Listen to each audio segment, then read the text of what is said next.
Let's talk about Neon White. Neon White is a game directed by Ben Esposito, with story written by Ryan Shannon and AVB. In the afterlife, a man named White is tasked with killing as many demons as possible. If White kills the most demons out of all his rivals, he will be allowed to remain in heaven. This group of demon killers, known as Neons, take on this task once a year in a competition known as the 10 Days of Judgment. This event is run by the Believers, the administrators of heaven.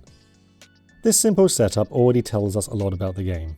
By introducing us to a heavenly setting and the opportunity to earn redemption through penance, we have a classic scenario of a sinner who must overcome their past to become worthy of their place in paradise. Except that's not what Neon White's about. It's revealed over the course of the game that this heaven is a fake, and God has been deposed by the Believers, who expected a more material reward for their devotion on earth. I'm not going to summarise the whole plot here, instead aiming to focus on the elements that make Neon White interesting. In particular, I'm going to look at how Neon White treats the concept of forgiveness. So when I first finished Neon White, I got the good ending. In this ending, the main character, White, yes, he's called White, and yes, it's going to get confusing, forgives his longtime abuser, Green. Green, who is trying to destroy the world using the MacGuffin of God's holy books, is vengeful. In life, Green chose to endanger the lives of his gang of assassins in order to exact revenge on one who wronged him in life, resulting in the death of everyone involved, including himself and White. The purpose of White's forgiveness here is to show that he is different from Green. Instead of holding on to that hatred, White lets it go, becoming capable of true inner peace. The bad ending involves damning Green to become a demon. Afterwards, White is unable to find peace, at least according to the ultimate authority in Neon White, God. Perhaps it's obvious why I found this to be an interesting topic to talk about, so let's do it. Let's talk about Neon White and forgiveness. Neon White presents two distinct forms of forgiveness throughout the game. The first is somewhat hidden by the narrative, but made more apparent by considering the heavenly setting of the game. In the very first scene, we're introduced to a form of divine forgiveness. The Neons are identified by the Believers as sinners, but may earn a place in heaven by slaying the most demons. We later learn that this is a false bargain, an indication that the writers wanted us to believe this type of forgiveness, a type of forgiveness by bargain, is not valid, or at least not a satisfying form of forgiveness. This is a common form of contrition we see in the real world. If I were to wrong you but felt remorse, I might apologise to you. If you accept my apology, you have forgiven me. I've offered an apology, and in return, you gave me forgiveness. So this is forgiveness by bargain. Absolution of the soul is a religious concept which ties in well with the Judeo-Christian imagery of Neon White. Consider the Catholic ritual of confession, where absolution is granted through the admittance of sin. At some point, we're going to try to draw a line between absolution, the religious concept, and absolution, the interpersonal release of guilt. So let's put a pin in that for now. For this form of forgiveness, the messaging in Neon White is complicated somewhat by a plot contrivance. Only Neons who do not feel excessive guilt are able to rise up from Sheol and into the Believer's heaven. That is to say, most Neons ostensibly do not feel like they have sins that need forgiving. Keep in mind that White's companions, Red, Yellow, Violet and Green, have all participated in previous judgment contests, and they are all assassins. Which is to say, they have killed people. The only one unable to participate is White, who is filled with too much guilt, and is only able to participate when Red drags him into heaven. For context, we'll need to talk about White's sin. White could have stopped his friends from going on the job which killed them all, but he allowed himself to be deceived by Green into thinking it was a normal heist, a deception he passed along to his friends. As a result, he carries the guilt of their deaths. Note that Green has no problem in participating in the competition. Furthermore, you need to know that White suffers amnesia for the majority of the game. The process of bringing him into heaven conflicted with his feelings of guilt, resulting him in forgetting his mortal life and the sins he committed. We have two ideas introduced here. First, the participating Neons are not in need of personal absolution. They have no significant guilt to absolve. So admittance into the Believer's heaven is not tied to the sins you commit, but the guilt you carry. Secondly, your measure of guilt is not determined by supernatural forces but by one person, yourself. Together, we can take these as further evidence that we are meant to look at this bargain model of forgiveness as bogus. Bargain forgiveness cannot absolve your guilt because you are the one who determines your level of guilt. And of course, this is backed up narratively by the fact that the believers are the usurpers of God's heaven. Their model of forgiveness is inferior to the one that God uses. Next, we're introduced to a kind of unconditional forgiveness, the idea that forgiveness should not be earned but freely given. White, who believes he caused the death of his friends, is forgiven without question by Yellow, who at the time is in a position of power over White, as Yellow remembers their past while White is still in the dark. Yellow does not know White's motivations for dragging them into that final fateful job, but he doesn't care. He holds no ill will towards White and dies for him when Green attacks. Similarly, Red forgives White, going as far to actively attempt to shield him from his past to avoid him having to relive his perceived guilt of being responsible for the death of the crew. White's amnesiac status is no mistake. White is explicitly put into a position where he cannot feel remorse for his actions because he does not remember what those actions were. Despite this, he is forgiven. When we're at the end of the game, White gets his choice. He can hold on to his hatred of Green and what Green did to him, or he can let it go. Can White, who has been forgiven by his friends, do the same for Green, granting him peace instead of damning him as a demon? To White, the choice is personal. He doesn't know that his own eternal rest depends on this, so his forgiveness will be unconditional. On top of that, we, as the player, are asked to draw another parallel with Green. White, who could hold no remorse due to his amnesia, was forgiven. In front of him is Green, who also has no remorse for what he did, but even worse, he does not want forgiveness. He wants oblivion. So by necessity, Green cannot be bargained with for forgiveness. If White is to forgive him, it will have to be without condition on his part. This is a core message of the game, and to really understand it, we're going to need to take a look at what forgiveness is. So let's take a detour into a more grounded, real-world exploration of the concept. Neon White offers some confusing ideas about forgiveness, especially in the context of abuse. Let's first examine one way of defining forgiveness in our world and see how it stacks up against Neon White. Let's start off with some ground truths. To paraphrase Terry Pratchett, forgiveness does not exist in the physical sense. You can't measure it, you can't hand it to someone. In that sense, forgiveness is something we can only hold in our heads. For forgiveness to happen, first someone must be wronged. This wronged person is the only one capable of giving forgiveness. Metaphysics aside, I am gonna have to go dictionary on you for a moment. I'm sorry, this video won't turn into a bad wedding speech, I promise. Oxford Languages defines the act of forgiving as to stop feeling angry or resentful towards someone for an offence, flaw or mistake. To forgive someone, then, does not change the forgiven, but the forgiver. Consider, when someone is forgiven, how does the world change for them? If the forgiven held feelings of guilt or remorse, perhaps an admitted act of forgiveness will provide them absolution, a feeling of release from their guilt. But the forgiver does not owe them knowledge of their forgiveness. By our dictionary definition, you do not have to release someone of their guilt in order to forgive them. You just need to let go. So now we can make an important distinction in the two forms of forgiveness that Neon White offers. In divine, bargained forgiveness, the one the game rejects, absolution is an expectation in exchange for penance.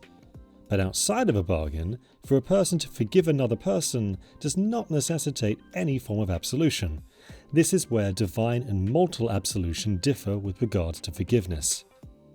Now, I'm personally unfamiliar with the topic of forgiving abusers, so I went online in search of articles to help me understand what's actually meant when we talk about forgiving an abuser.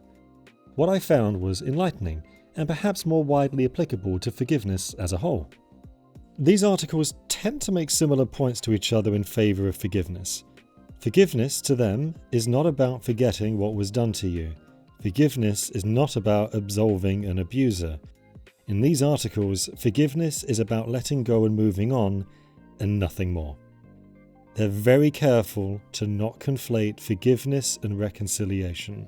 Forgiveness does not mean you must interact with your abuser ever. I cannot condescend to you and tell you if forgiveness is something you should or even could do when you are a victim. The personal, intangible nature of forgiveness means that when we talk about what it means to forgive, everyone will have a different idea of what that means, as well as a different capacity for that forgiveness, depending on their own experience. So while I've laid this definition and usage out for the purpose of this analysis, know that your own feelings on this matter are valid. Now we have an idea of what forgiveness means in our world, let's take on Neon White. We've already seen that Neon White posits two forgivenesses and explicitly rejects one. Bargained forgiveness has no place in the world of Neon White, so that leaves us with unconditional forgiveness. Because unconditional is a strong word, let's try to think of this more like a forgiveness that is given without interaction with the forgiven. We'll see that Neon White believes in an even stronger forgiveness than this. We've managed to avoid it so far, but now we need to talk about the Books of Life and Death, two plot devices which make discussion of Neon White's forgiveness significantly more complicated. The Book of Life is the mechanism by which a soul is granted eternal peace. Mikey the Angel explains that normally the names of those who forgive and seek forgiveness are written into this book by God. In the good ending, White writes Green's name into this book against Green's wishes, granting him divine forgiveness for his sins. In response, God writes White's name into the book. Literally, the forgiveness provided by the book is unconditional. Once a name is written, that soul is granted peace and is presumably now capable of forgiveness if it wasn't before. While we won't dive into it, at least consider for a moment why entry into this book might not be automatic on part of God. Because this is a plot contrivance rather than something we can use as an insight into real-world forgiveness, we'll mostly leave it there, but think about it. The Book of Death, on the other hand, is the source of all demons. The obvious question is, which names get written into this book? Again, Mikey helps us out here. It's basically whoever doesn't make the cut into the other book. Those who do not have the capacity for forgiveness or who do not seek redemption. In the game, only one name is introduced, Green's, during the bad ending. We might ask why Violet, who blew herself up as an act of revenge, or White, who in God's eyes does not belong in the Book of Life, aren't in this book. In fact, Violet makes the cut for the Book of Life. But again, these are plot points that don't really tell us much about Neon White's overall views on forgiveness, so we'll just accept that this book is fairly filled as well. With these prerequisites out of the way, we already have a powerful statement about Neon White's beliefs in forgiveness. You must do it. Let's look at the sins of our lead and antagonist and how the other characters respond to them, to try and see if there's any bounds on this forgiveness. What does Neon White consider forgivable? Starting with White, his sin is that of misleading his friends. Despite knowing Green had intentions past simply robbing Blue and that the job would likely be more dangerous than advertised, he still convinced his friends to take it on. Red explicitly says she would not have taken the job if she knew White didn't believe in it, so we can say with certainty White's actions directly led to Red's death. So this is interesting. While alive, Red is angry at White. She has no time to process her feelings about what he's done before she dies. She does forgive him, but after she's already dead. So here we have a case of supernatural forgiveness. Yellow also says he doesn't hold anything against White. Their forgiveness is not done to make White feel better. Yellow's in particular can't, because White doesn't remember his sins when Yellow tells him he has no hard feelings about what went down. Rather, they've both simply made the choice to not hold anger or resentment towards White. On top of that, they continue to interact with him. So not only is White forgiven in their eyes, he's also absolved. They wish to release him from his guilt. Knowing what we know now, was this the right call? Again, in this case, we're dealing with a sin that can't normally be forgiven by the victim. White's case is complicated because he made the decision that ultimately led to the death of his friends. But he also did it under duress from Green. Should this factor into Red and Yellow's decision? Neon White has an answer to this. During the Book of Death ending, White chides Green, saying that they all died due to Green's choices, and that yes, despite Green's mental state, he had choices. The game wants us to hold a mirror up to White in this scene and say, but what about you? White also had a choice before that job, and his choice killed the crew. Here, White holds Green to a stand that he feels he himself should be held to, and through his actions says that he is not forgivable, because of the choices he made. And yet, that's what Red and Yellow do. Even before the reveal that White is barred from the Book of Life for his decision to damn Green, we're told by the game that this view is wrong. White's culpability does not matter, he can be forgiven. So this is consistent with what we know about forgiveness in the real world. White has no control over how Red and Yellow feel, their forgiveness is not his choice. On top of this, White's decision was, from what we know, a one-off. A mistake made under pressure. His friends, being his friends, know this and not only forgive him, but continue to want his presence in their afterlives. We cannot throw the baby out with the bathwater, Neon White tells us. Their relationships with White were worth more to them than the mistake he made. Despite the severity of the mistake, this doesn't feel that unnatural to me. To be honest, continuing to dissect this seems a little redundant. Let's just say that Neon White's take on the forgiving of White is a fairly naturalistic one, and compatible with our own earthly forgiveness that we've already discussed. So White's sin is forgivable, should it be forgiven? Well, from our perspective, I think we've answered that in passing. It's none of our business. It would be up to Red and Yellow to decide. But as we've heard from Mikey, Neon White has a different opinion. Yes, not only is murder forgivable, it must be forgiven. Green's sin is that of abuse. He mentally and physically tortures White, crafting him into a puppet that he can control. Again, the answer of should Green be forgiven has a straightforward answer in our reality. It's White's decision. It's a harder sell than White's one-off mistake. After all, this was a sustained campaign of abuse, and Green does not even attempt to earn absolution for his sin. But in the end, it's still up to White. Of course, Neon White has a much clearer answer. Yes, Green should be forgiven. Even ignoring Mikey's explanation of the books, Neon White's ending makes it clear that not only should White forgive Green, he must. Consider, should White choose to write Green's name in the Book of Death, God himself will not write White's name into the Book of Life. An all-forgiving God, who has written the names of actual murderers into this book, chooses to not forgive White for the action of damning Green, because the game views this action as tied to White's ability to forgive. According to the highest moral authority in the Neon White universe, God, White has made the wrong choice. But White isn't written into the Book of Death. We're left hanging, not knowing White's final fate. We're left with the impression that White could still do something to earn his place in the Book of Life. This ending, together with Mikey's statements and how the crew forgives White, leads us to Neon White's ultimate view on forgiveness. All is forgivable, so forgive and be forgiven or be damned. You can murder and abuse and lie, but if you can make peace with that and you can find it in your own heart to forgive, you're going into the Book of Life. Note that Mikey states that you must also seek forgiveness. This isn't really shown in the game at all, which makes sense given how the game believes everyone should be all forgiving. By the time White gets around to apologizing to Red, she's already forgiven him, and Yellow is dead before he has the chance.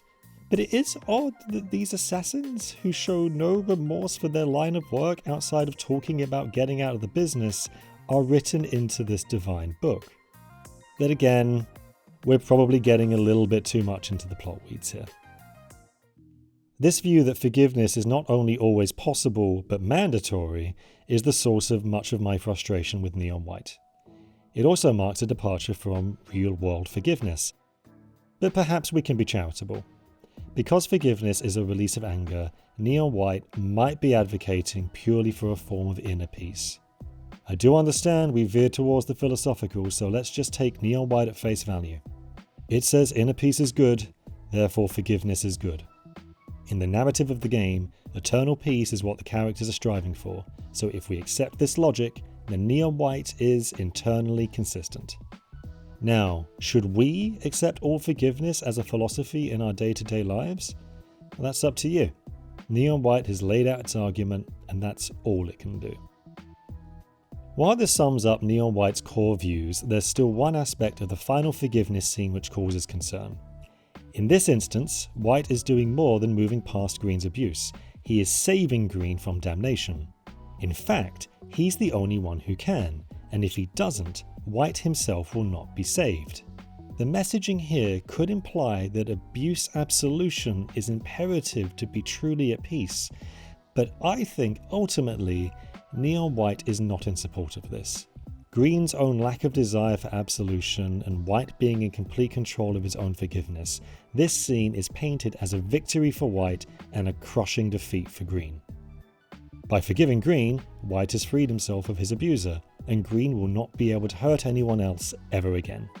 White explicitly says he's glad to be free of Green, and while we might read this as Green being rewarded for his actions, he has ultimately failed at his goals and lost control of White. The main issue I have with this is that White actually had two ways to hold Green to account, but one of them is considered invalid by the game. In our world, you can hold someone to account, punish them even, and still forgive them. In Neon White, that is not the case, because Neon White's forgiveness is not only truly unconditional, but requires the victims to let go of any idea of punishment for those who wrong them. It's not a good message, because that's just not how it works in real life. Many people hold the valid belief that accountability is part of the healing and forgiveness process.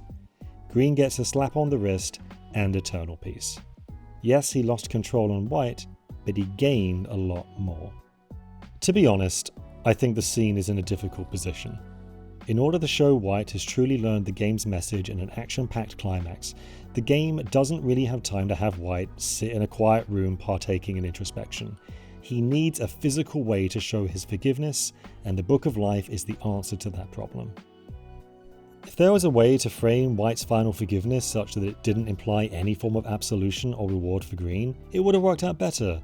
But given Neon White's strong ties to Christian imagery and Christianity's own linked views on forgiveness and absolution, I think the writers did the best they could to portray this as a complete win for White to try and head off this line of thinking. I'm not sure they succeeded. Despite all this, Neon White's dual messages of forgiveness will set you free and true absolution cannot be bargained for are positive and potentially even useful ones. The only major misstep is to not allow White peace depending on how he chooses to hold his abuser to account. And once more, I do believe that this writing decision was made due to narrative necessity, rather than one that invited a 20-minute analysis, but here we are. If you have a different interpretation you want to share, please do so in the comments. I truly believe that there was an earnest attempt to communicate something honest and sincere here. Yes, a sincere message in a game which has this line. You're so lucky you don't have big boobs, White. They get it the worst. You think I don't have... Thanks for watching, folks. If you enjoyed, please do those YouTube things. I wanted a little space here to rant about the game itself, because I don't think I'll be doing a follow-up, and this is the only chance I'm going to get. I love this game. It's really good. I spent ages getting all the aces. The gameplay's basically perfect. Russell Honor and Ben knocked it out of the park with their design. It just feels good to play, and you feel like a genius gamer when you're speeding through it. The only real beef I had was with the presents. They started off strong, but by the latter half of the game, they turned into a really awful game of hide and seek. When I was doing research for this video, I found an interview that said that these presents were a late game addition, which wasn't really that surprising to me given how they kind of fell off towards the end. But other than that, I really enjoyed it. I think that everyone should play Neon White. If you've got this far into the video and somehow you haven't played it, do it. It's awesome. Alright, that's it. Bye.